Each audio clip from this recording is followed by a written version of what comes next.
வ.உ.சி.யை பற்றி. அனைவருக்கும் வணக்கம். நான் இப்பொழுது வ.உ.சி.யை பற்றி பேச வந்துள்ளேன்.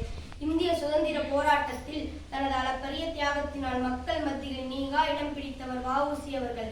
வசதியான குடும்பத்தில் பிறந்தாலும் கூட நாட்டுக்காகவும் மக்களுக்காகவும் தன் செல்வங்கள் அனைத்தையும் திறந்து மக்களின் நலனுக்காக பாடுபட்டவர் இவர். தமிழகத்தின் தூத்துக்குடி மாவட்டத்தில் உள்ள ஒட்டப்பிடாரம் என்னும் ஊரில் 1872ஆம் ஆண்டு செப்டம்பர் 5ஆம் தேதி பிறந்தார். இவரது இயற்பெயர் வள்ளிநாயகம் முருகநாதன் சிதம்பரப்பிள்ளை. ஆனால் இவர் தனது பெயரை வந்தே மாதம் சிதம்பரப்பிள்ளை என்று மாற்றிக்கொண்டார். நாட்டில் சுதந்திர போர் தீவிரமடைந்து கொண்டிருந்த காலகட்டத்தில் நாட்டு விடுதலைக்காக பணியாற்ற தன்னை விடுதலை இயக்கத்தில் இணைத்துக் கொண்டார். பால கங்காதர திலகரின் வழியில் சென்ற வ.உ.சி. அவர்கள் தமிழகத்தில் விடுதலை போரை தீவிரப்படுத்தினார். ஆங்கிலேய கப்பல் நிறுவனங்களுக்கு போட்டியாக சுதேசி கப்பல் இயக்கத்தை தொடங்கினார்.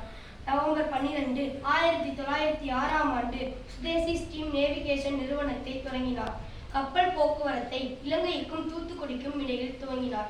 வ.உ.சி.யின் சுதேசி கப்பல் மக்களிடம் அதிக செல்வாக்கை பெற்றது. நம் நாட்டுக்காகவும் நம் நாட்டு மக்களுக்காகவும் நம் நாட்டின் விடுதலைக்காகவும் போராடி துயர்த்துரைத்த வ.உ.சி. அவர்கள் 1936ஆம் ஆண்டு நவம்பர் 18ஆம் தேதி இயற்கை எய்தினார். நன்றி.